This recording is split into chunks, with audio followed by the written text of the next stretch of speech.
kľudne môžeme, ak pribudli nejaké napísané, tak skúsme. A respektíve poďme to striedať. Má niekto z pléna postreh? Som ešte povedal, aby sme to príliš nevzdialili od toho posledného, čo si hovoril. Mňa v celku príjemne prekvapilo, že toto komunitné centrum vzniklo v IMKE, lebo ako starší vieme, že IMKA je vlastne dlho existujúca organizácia kresťanskej mládeže. A ja poviem jednu takú zaujímavú príhodu. V roku 1992 Ganymedes, poviem ako pre tých, ktorí nevedia, prvá gejsko-lesbická organizácia na Slovensku, organizoval medzinárodnú konferenciu ILGA. ILGA je medzinárodná organizácia gejsko-lesbických organizácií. Dnes je v tej organizácii, neviem, možno už 500 organizácií na svete. A vtedy tu bolo 100 účastníkov na tej konferencii. A zdalo sa mi byť celku vhodné, ako čo do priestorov, organizovať tú konferenciu tam. Takže mal som tam ubytovaných aj nejakých ľudí, tam sme mali konferenčné miestnosti a odtiaľ sme podnikli taký pochod na námestie Slobody, kde sa robila sviečková slávnosť alebo spomienka za obete AIDS. A dodatočne som sa dozvedel, že správcu tej budovy, keď dodatočne zistili, že o akú akciu išlo, tak odtiaľ vyhodili. Že si dovolil proste prenajať priestory na takéto účely. Rozumiem. 2 alebo 3 poznámky ma napadli z tejto tvojej výpovede. Prvá, kým ich nezabudnem, je, že na Slovensku existuje organizácia gaychristians.sk, čiže ľudia, ktorí sa cítia ako veriaci a zároveň riešia svoju dilemu inej sexuálnej orientácie, tak toto je celkom dobré miesto, kde sa môžu stretnúť s ľuďmi, ktorí riešia rovnaký problém. Ďalšia vec je, že keď si dneska pozriete Pravdu, tak Hanna Fabry tam rozoberá článok podobný tomu, čo si povedal ty. A to je to, že si dali robiť vizitky u dodávateľa a dodávateľ im odmietol vizitky spraviť, lebo to nie je v súlade s jeho svetonázorom. Dnes v Pravde má o tom teda taký... Teda teraz si dali robiť tie vizitky? To tam nepíše, ale predpokladám... Čiže je to také podobné to, čo hovoríš ty, že je to taký prípad praktickej diskriminácie na základe alebo také, čo by vás možno že nenapadlo, keby ste to nezažili.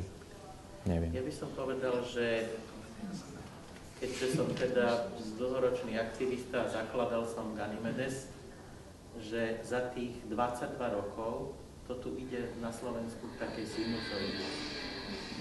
Že proste raz má človek pocit, akože už tú osvetu kam si dostal, hej, a už tá téma nie je natoľko tabuizovaná a škandalizovaná.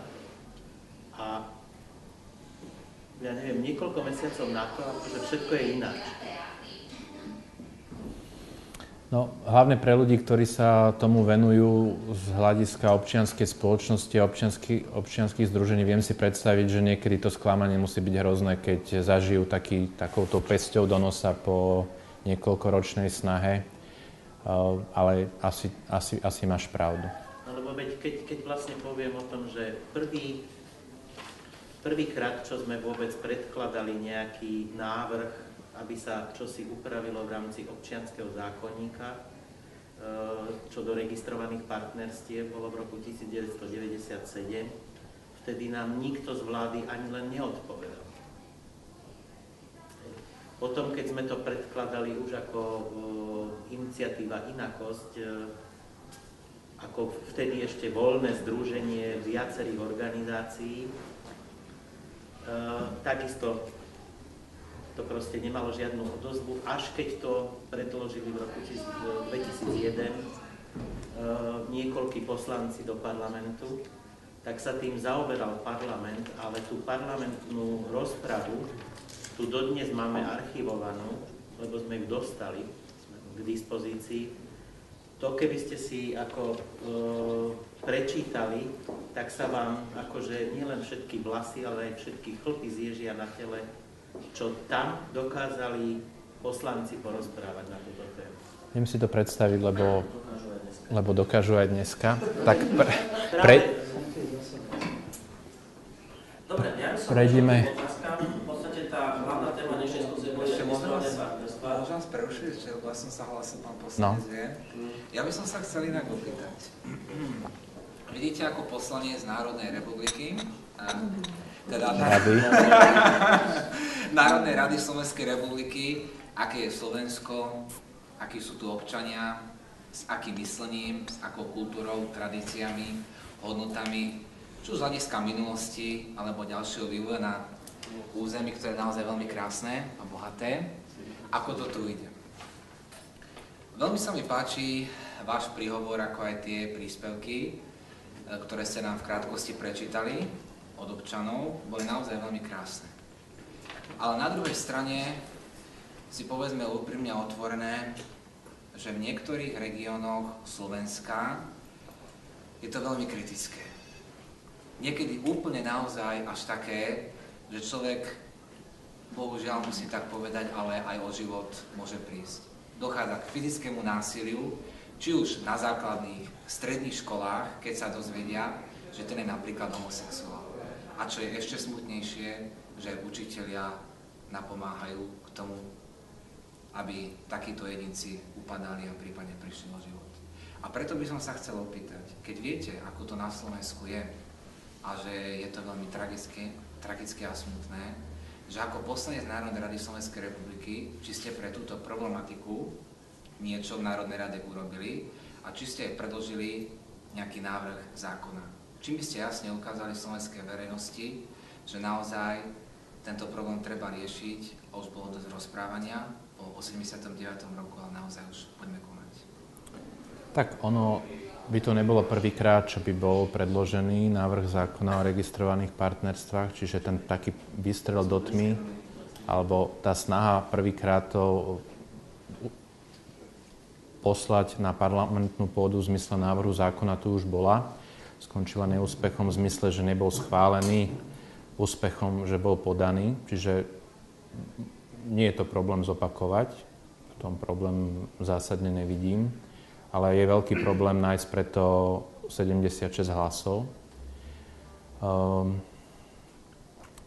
My sme, keď to berem politicky, tak SAS prvýkrát, alebo teda aspoň čo ja vnímam politiku, možno, že keď som bol dieťa, tak už niekto predtým, ale posledných x rokov, ktoré vnímam politiku, tak sa prihlásila hodnotovo k tejto záležitosti ako celá strana. Lebo ja si pamätám Moniku Beňovú alebo Lásla Naďa možno. Pamätám si viacerých poslancov ako jednotlivcov, ktorí sa vedeli pozitívne v tomto smere vyjadriť, ale bola to vždy iniciatíva, za ktorou nestala ich materská strana. Bolo to ich osobné presvedčenie, niekto im to nejak v tej ich strane nevytlkal z hlav, ale zároveň mám pocit, že Saska prvýkrát to otvorila tak, že toto nie je vec názoru niekoľkých jednotlivcov, ale že to prináša ako strana. Tak to by som hodnotil ako taký prvý počin. Ale to bolo ešte predtým, ako sme v tom parlamente boli. A nevedeli sme, že či sa do neho dostaneme. Druhá vec je, že keď sme sa už do parlamentu a do vlády dostali, tak napríklad, ja neviem, som si všimol, že možno, že neviem, čo medzi vás išlo a čo medzi vás nešlo, ale Zoberte si členov vlády. Tak Dano Krajcer ako minister kultúry sa stal patronom gay filmového festivalu. Neviem, či sa to stalo niekedy predtým. Môžete mi pomôcť? Či sa člen vlády stal? Asi nie. Minister práce, sociálnych vecí a rodiny ako jediný člen vlády vystúpil na pódiu Gay Pride, myslím. Rišo Sulík ako jediný z 3 najvyšších ústavných činiteľov sa Gay Pride so svojím 4-ročným synom Hugom aj osobne zúčastnil. To sú momenty, ktoré podľa môjho názoru do istej miery legitimizujú túto tému. A ja ako poslanec som teda vyložil karty na stôl a v tom prierezovom rozhovore som teda nešetril aj niektorých kolegov z parlamentu. Inak je to potom zaujímavé, lebo ja s Froncom a Belousovou lietam do Štrasburgu. Ten let trvá tak podľa toho, že či máme protivietor alebo nie, to je také 20-miestne lietadlo. Asi 2 hodiny. A niekedy teda je to... Niekedy som radšej, keď spia, alebo si niečo čítajú. Ale niekedy je to ťažké. No a konkrétne na parlamentnej pôde, ja si pamätám v rozprave, keď napríklad išla rezolúcia, ktorú pripravilo KDH o tom, že odsúdenie prenasledovania kresťanov vo svete. A keď napríklad v rozprave vystúpil Martin Poliačik od nás a začal tak, že nikto nevedel, že k čomu mierí, tak ešte 5 minút mu boli ochotní aj tlieskať. A potom vlastne to ubodkoval tým, že no a vo veľa trestných zákonoch v rôznych krajinách sveta je už samotný fakt, že ste homosexuálnej orientácie dôvod na vaše perzekuovanie. Viackrát som aj ja opravoval kolegov v takých, by som povedal, terminologických kiksoch, ktoré vo svojich rozprávach použili a zažili sme aj 17. máj. Viete, aký je to deň?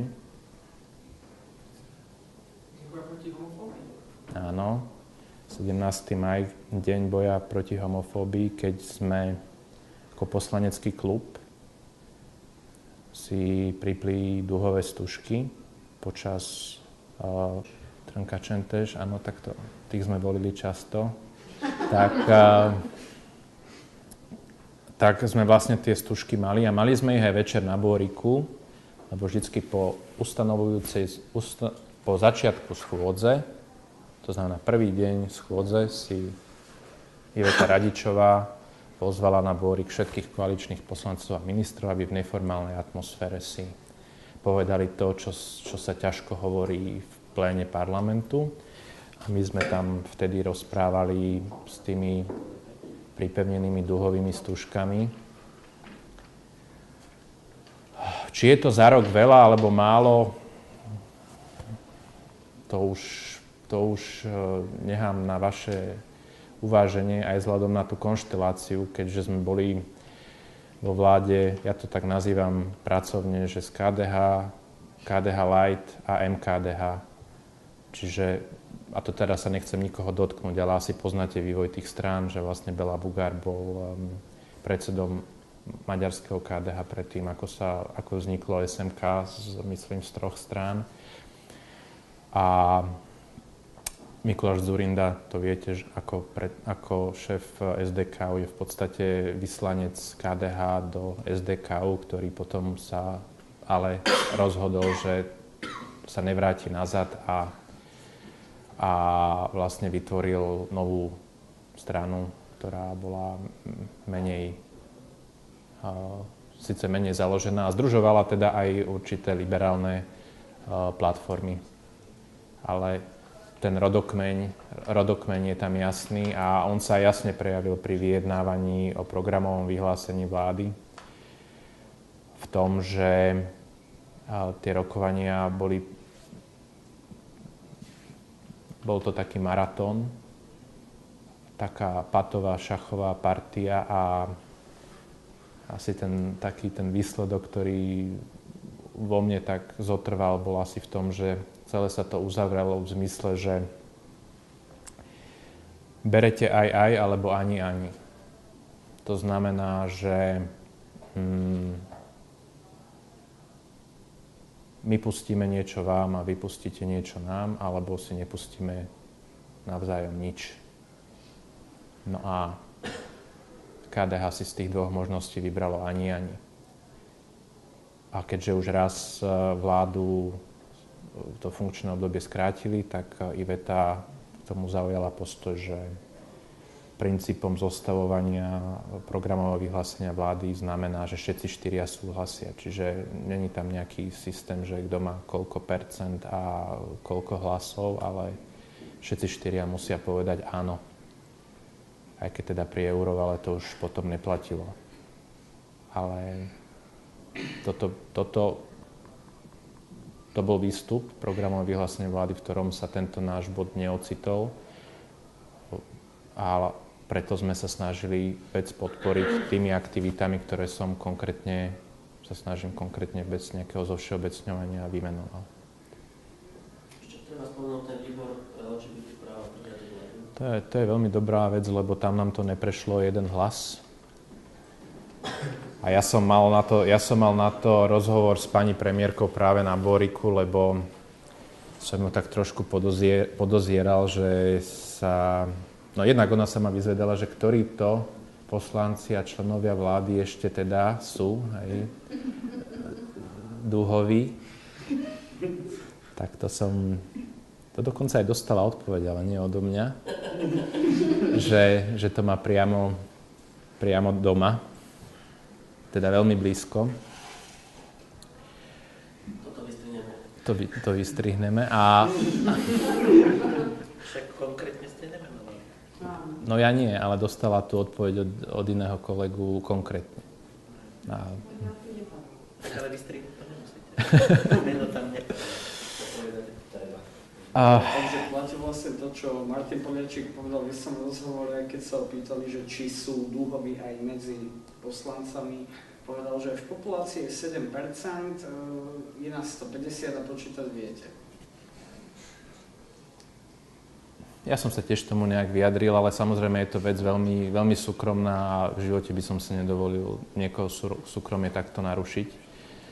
Pretože aj keď som si to ja sám celé prežíval, tak viem, čo to znamená, zvlášť keď človek nie je single a musí do toho zaradiť aj svojich rodičov, aj svojho partnera, aj to svoje okolie. Takže tak. Máme tam... No ja som teda prešiel ešte k tým otázkam. No, povedz.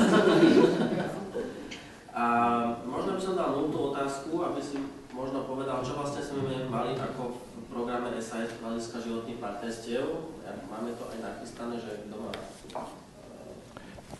potrebu alebo chuť si to aj pozrieť. Ja myslím, že na internete stále, keď dáte 120 nápadov.sk, tak vám vyjde ten obsah a je to bod... Ja som to tu nachystané s tým záložkom, že sa pozrieť, čo konkrétne navrhujeme. Poznáš? Je to bod 96. Chcel by som... Tá prvá otázka. No. Budeme mať vo volebnom programe opäť registrované partnerstvá? No, toto je otázka, s ktorou sa stretávam často. Lebo veľa ľudí nám hovorí, vám tie registrované partnerstvá strašne škodia. Veľa ľudí by vás volilo, ale keď ich tam máte, tak si vyberú nejaké OKS alebo niečo iné. Neuvažujete nad tým, že to stiahnete? Otázka. Alebo...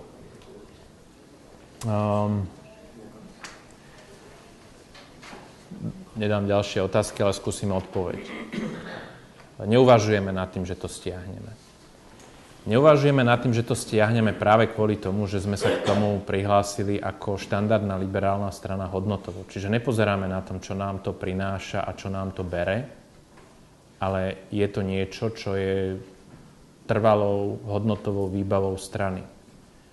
Čiže aj napriek tomu, že to môže byť vec, ktorá nám uberie, alebo napriek tomu, že veľa ľudí, ktorých si spätne zanalizujeme, povie, že volili sme vás napriek tomu, že to bude inak asi tieto voľby často u konzervatívnych voličov budú voliť napriek tomu, že rôzne strany.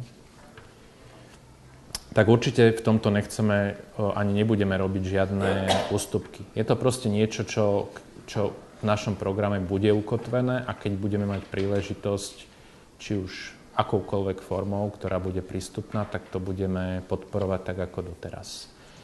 Ja som si všimol teraz neviem, že či to bolo Queer Leaders Forum, alebo niekde inde bola taká anketa, anketa ľudí, ktorí sú homosexuálnej orientácie, že koho volili. A tu len chcem vyviesť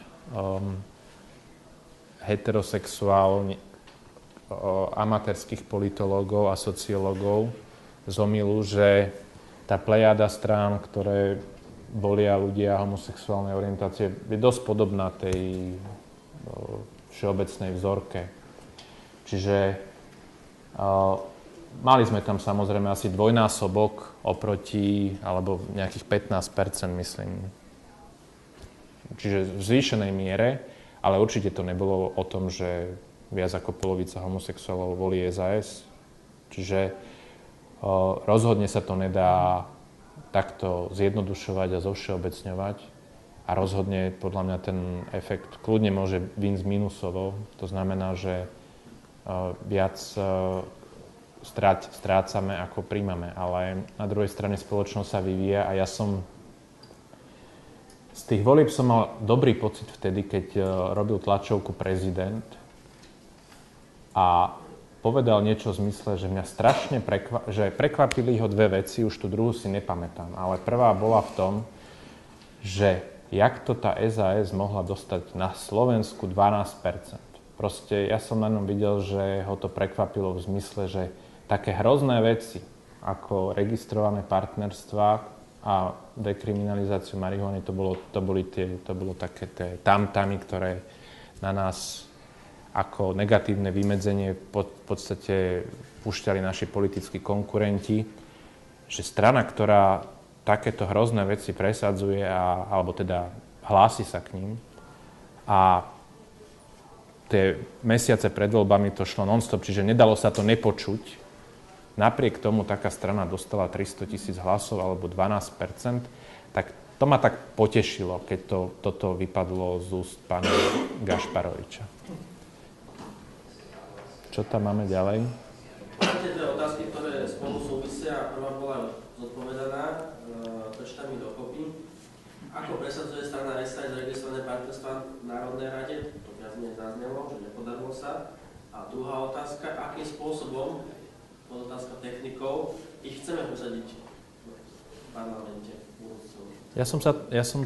Túto otázku som myslím dostal aj v tom rozhovore, ktorý bol na tom smečku po Gay Pride a ja som to tam opísal v zmysle, že inak Paška dal nedávno, inak na blogu sa začalo písať, už Slota začal písať blogy, aj Paška začal písať blogy a ten Paškov asi tak zo včera, predvčera som si prečítal a myšlienka toho blogu bola, že SAS nie je liberálna strana a ja som tú moju reakciu v tej diskusii pod tým blogom nejak otočil do otázky, či je Smer strana socialistická alebo socialistického typu. A odpoveďou na to je, že registrované partnerstvo v zásade spoločne schvaľujú socialisti a liberáli. Tam, kde to prešlo, tak obvykle sa to stalo tým, že spoločne zahlasovali socialisti a liberáli. My nemáme problém za to zahlasovať, ale ja nevidím toho socialistického partnera na parlamentnej úrovni, ktorý by dvihol ruku. Ale na druhej strane som optimista, pretože pán Vtáčnik, ktorý porazil Magdu Vašariovú a stal sa primátorom Bratislavy, ja v ňom vidím, že na tom primátorovi Bratislavy by za tie 3 roky, alebo koľko mu zostáva do konca funkčného obdobia, možno, že aj ďalšieho, by mohol výrazť natoľko, že by tomu Smeru mohol spraviť vnútornú konkurenciu, zvlášť potom, ako Smer opustí Fico do prezidentskej funkcie. Dobrý dôvod na emigráciu. Čiže... Dúfam, už nebudem.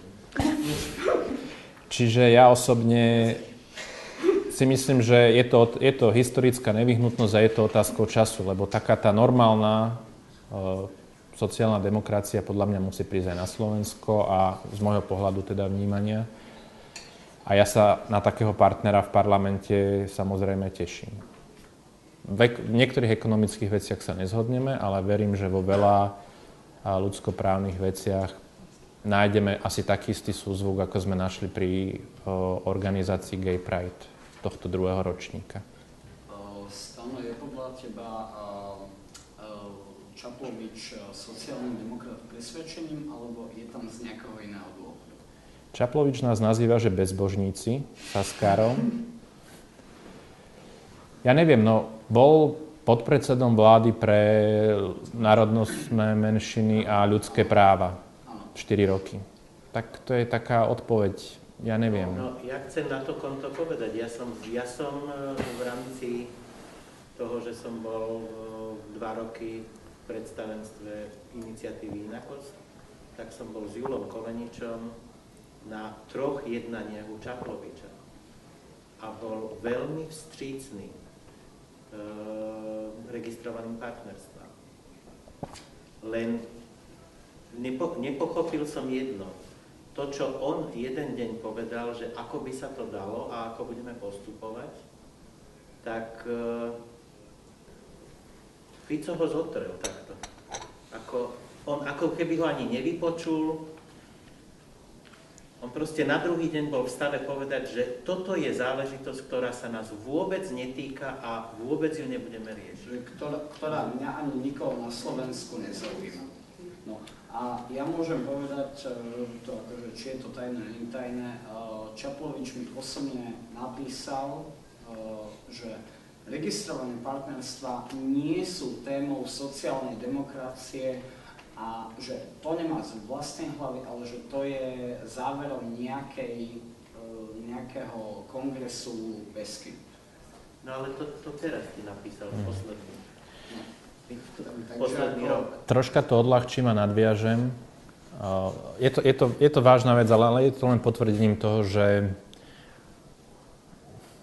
že tá téma skutočne marketingovo škodí strane, ktorá má ambíciu sa stať, keď to povieme v tých starých pojmoch, že šeľudovou, tak v tomto je to jasná prekážka a v tomto chápem. Preto aj hovorím, že odchodom Fica a príchodom Vtáčnika, ako externého, ako ďalšej ľavicovej strany parlamentnej ľavicovej strane sa tie ľady môžu pohnúť. Ale čo ma napadlo, prepáčte, to, čo som sa ja vás pýtal, že čo vás prvé napadne, tak ja si to teraz takto zase na sebe hrám. Keď sme volili toho Trnku 17. mája, a teda niektorí volili Trnku a niektorí volili Čenteša, ale keď sme volili generálneho prokurátora, my sme si to našťastie nafotili, tak okrem Saskarov mal tú stužku ešte jeden poslanec. Vaja. Aj počiatok, aj Kaliňák, úplne ste videli. Áno. Ja som iba počiatka zaregistroval, lebo ten bol tak meter predo mňou v tej rade. A sme si tak ho doťahovali, že Jano, že ty čo? A on, že ja tomu fandím, ale len tak na polovicu. Že to jak na polovicu? Že 2 baby môžu byť, ale 2 chlapi to ne. Tak to bola taká troška zábavnejšia vsúka. A Slota si myslel, že to je izraelská vlajka. A Slota povedal, že čo to máte za izraelskú vlajku, hej. Čo tam? Rošovský sa pýtal, čo je to homofóbia. No. To by mu mohol. Nesledoval tlač, keď sme o homofóbii veľa hovorili a keď sme sa o homofóbii naťahovali s Čarnogórskym. Tak, krátku pamäť. pán Čarnogórsky, však on ešte stále bloguje, tak tam sa ten postoj nejak výrazne neposunul. Čiže tam skutočne, keď sa chcete vrátiť hodne dozadu, tak si stačí prečítať nejaké ostatné blogy pána Čarnogórského. Čo tam máme ďalej? Dobre, súvisí ďalšia otázka. Aká je spolupráca s politickými stranami v zahraničí, ktoré presadzovali životné partnerstvá s tým, že vlastne vždy to ľavicovo-pravicové liberálne strany spolu nosili? Je to taká... Saska vstúpila do rodiny liberálnych strán, čiže my sme v ALDE skupine. V Európskom parlamente nemáme zastúpenie, lebo voľby do Európskeho parlamentu sa konali 3 mesiace po založení Sasky a tam sme dostali 4,7. Chýbalo nám, myslím, 2300 hlasov, čiže tam nie. Ale v parlamentnom zhromaždení Rady Európy, kde som aj ja, tak tam sme v skupine ALDE Group. A tam sa v podstate stretávame nielen s členskými štátmi z Európskej únie, ale aj európskymi štátmi mimo Európskej únie. A tá spolupráca tam, myslím si, že určite nás spájajú hodnoty a určite presadzujeme tieto záležitosti. Ja som napríklad zažil veľmi silnú bitku o medzinárodnú definíciu výhrady vo svedomí v Štrásburgu. A aj v tomto by som vyzdvihol úlohu Sasky, lebo úlohou Sasky nie je len to niečo presadiť, ale v takejto konštelácii, ktorú v súčasnosti slovenský parlament má dosť často, je úlohou Sasky aj zabrániť tomu, aby sme neurobili step back, aby sme sa nevracali v niektorých neekonomických liberálnych témach dozadu. Napríklad, zase poviem 2 konkrétne príklady. Bolo na spadnutie odhlasovania sviatkov ako dní, kedy musia byť maloobchodné predajne zatvorené. Je to spoločný návrh pána Brodsku z KDH s pani Tomanovou zo Smeru. A len preto, že existovala nejaká koaličná zmluva a na základe nej sme vyvolali pomerne tvrdé rokovanie, ja som bol zhodou okolností účastný toho rokovania, tak okrem Brodsku KDH nemohlo zahlasovať za to, čo by za normálnych okolností zobrali všetkými 10. Čiže berte to aj tak, vždy, keď rozmýšľate nad tým politickým prínosom, neberte len to, že čo sa podarilo presadiť, ale aj to, čomu sa podarilo zabrániť. Podobné je to, keď Uhliarik dal interný pokyn, že v štátnych nemocniciach zrazu budú mať všetci výhradu vo svedomí a nebudú sa vykonávať umelé prerušenia tehotenstva. To je tiež reálna vec, kde sme museli zakročiť a pán Uhliarik musel toto verejne odvolať. Čiže v rôznych iných veciach zohráva Saska aj takú úlohu tej protiváhy.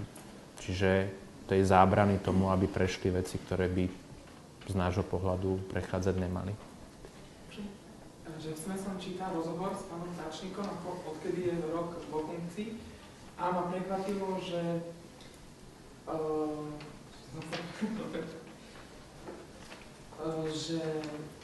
jeho strana, že neplánuje vstúpiť do veľkej politiky, tak povedal, že aspoň zatiaľ nie a potom, že nevie, ale takto vyznel, že neplánuje, takže asi nebudem mať takú poriadnu sociálno-demokratickú stranu, ktorá by bola alternatíva k Smeru Novú Valu. Ale že jeho strana SDA, že aj takisto má tú tému, že legalizáciu marihuany, čo som o tom ani nevedel, vtedy som ešte politiku nesledoval, ale píšu to v prílohe Bratislava Sme, tam to tak Táčnik, dokonca ešte, že navrhovali, že aj automaty na kondómy, že by boli na Slovensku, ale tak to neviem, komu navrhovali tam, či to hlasovali alebo nie. Tak dám do pozornosti teda tú sekciu Bratislava Sme, je tam rozhovor. Som to čítal teda. Ja akože určite teraz je zameraný na komunálnu politiku a myslím, že je to tak dobre, že nezasahuje, lebo z môjho pohľadu sa nekompromituje. Lebo veľká politika je do značnej miery, by som povedal, príťažou. Keď chce človek niečo dosiahnuť, tak tá veľká politika je dosť kompromitujúca, lebo v tom komunále máte taký svet vo svete, kde ste relatívne autonómni, ale vo veľkej politike vidíte to aj tomu, čo sa deje v týchto dňoch s už bývalým ministrom obrany. Ale na to by sme museli si dať osobitné sedenie, tak to tu nechcem rozoberať, ale sebemenší zámer, a hlavne keď chcete otočiť tým kormidlom o viac ako o 0,5 stupňa, tak narážate na tie protivody a ľudí, ktorí majú iný záujem. A tam je dovolené všetko v zmysle toho, že keď si na druhej strane, tak ti zlomíme krk. To je v tomto zmysle je dobré, že je Milan Vtáčnik v komunálnej politike. A preto ja hovorím, že nech tam vyrastie. To znamená, nech 1-2 funkčné obdobia ako protipol pána Ďurkovského, nech dokáže v tej komunálnej politike si získať ľudí a ja si myslím, že môže prísť znova tá ambícia. Zvlášť, ja si myslím, že veľa ľudí, ktorí majú ľavicové zmýšľanie, cítia určitú frustráciu z toho, čo si ja veľmi dobre pamätám doposiaľ u liberálov, lebo liberáli tiež nemali nejakú takú stranu, kde by mohli bez zvolenia menšieho zla do roku 2010 odovzdávať svoj hlas. Ja som tiež musel často voliť s určitým sebazaprením stranu, ktorej mi niečo vyhovovalo, niečo nevyhovovalo. A ja si myslím, že takí ľudia, ktorí majú to ľavicové zmýšľanie, tak dneska sa viacej stotožňujú s mimoparlamentnými stranami. Že by možno radšej videli zelených v parlamente a nech tam majú 5-6%, ale nech majú reálnejší vplyv na politiku alebo práve takúto sociálnu demokraciu západného typu. Neviem, to sa spýtajte ich, ale ja mám pocit, že do značnej miery časť z nich prežíva to, čo sme prežívali ako liberáli my, že sme to, čo by sme chceli na politickej scéne, nemali. Čiže nemohli sme urobiť ten čistý výber, len volili sme menšie zlo. Odhliadnúť od tej voľby, ktorú už dúfam nikdy v živote nezažijem, keď som si mal vybrať medzi Gašparovičom a Mečiarom. Na to som sa musel vyspať. No. A Fico-Hrušovský by bola lepšia kombinácia? Fico-Hrušovský by bolo dobre v tom, že by sme, to by bola na to by som sa v celku tešil. To by bola naozaj čistá opozícia aj v ekonomických slobodách, aj v osobných slobodách a tam by som si to užil.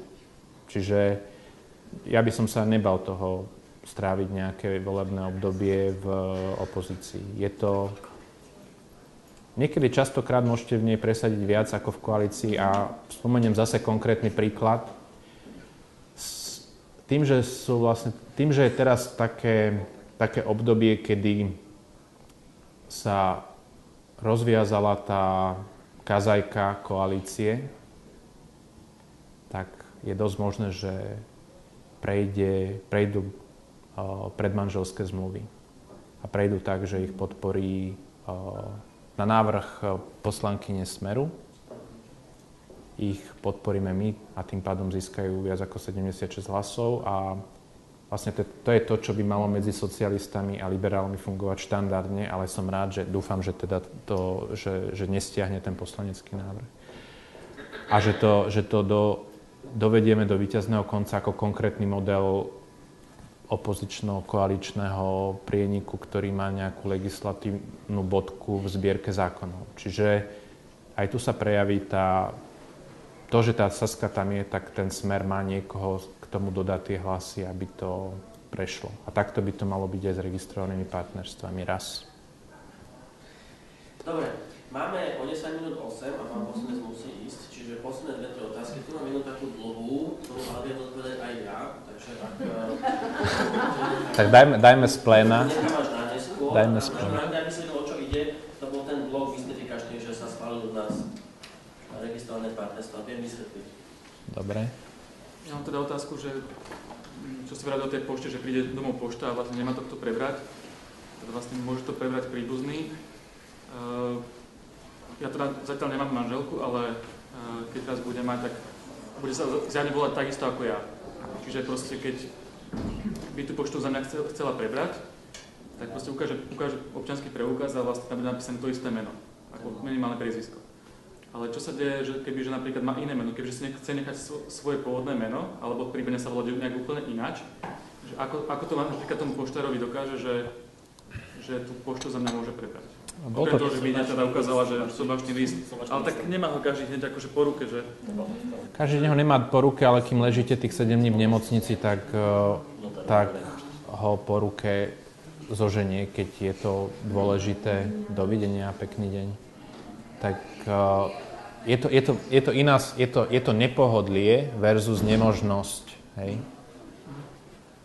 Čiže keď človek, a vlastne keď majú ľudia rovnaké meno, tak my teda máme sa priezvisku, tak sa to vlastne tak akože explicitne berie, že proste si je to manželka, vlastne nemusím to tomu poštárovi dokazovať, že... Ako nemusíme si tu celý ten poriadok pošty preberať, lebo ono je to aj to, že napríklad keď to doručí a niekto je doma, tak je to iné, ako keď to doručí a no dneska už neviem, či sa vôbec domov doručuje, lebo ja si vždycky nájdem len lístok v schránke, aj keď som celý deň doma. To je tiež otázka pošty. No. Čiže keď vám to doručí a je niekto doma, tak je to iná situácia, ako keď si nájdete lístok, že máte ísť na poštu. Ale to sú rôzne pravidlá interné pošty. Jasné, dobre. Nemusíme to rozoberať, či je to... No. To je to isté, keď máte firmu, tak chcete bez telefónneho registra ukázať tam, neviem, čo to je poriadok pošty. Ja len v krátkosti, možno to nie je taká otázka, je to skôr taký môj názor z toho, čo som sa ja stretol v živote. Ktorá by bolo jasné, ja som taký ako trošku iný tuto, ja nie som ani zelený straník, ani nič podobné, ja sú úplne klasický intersexuálny, hej. Ale viac než vám fandím a, no áno, ja neviem, aby to mňa nenáhľadá, čo sa s tým dá robiť. No jasné. Ale toto vám chcem povedať, lebo vlastne Ja už tiež odchádzam, som tak povedal, že do 8. Nie, boje zlý. Ja som prešiel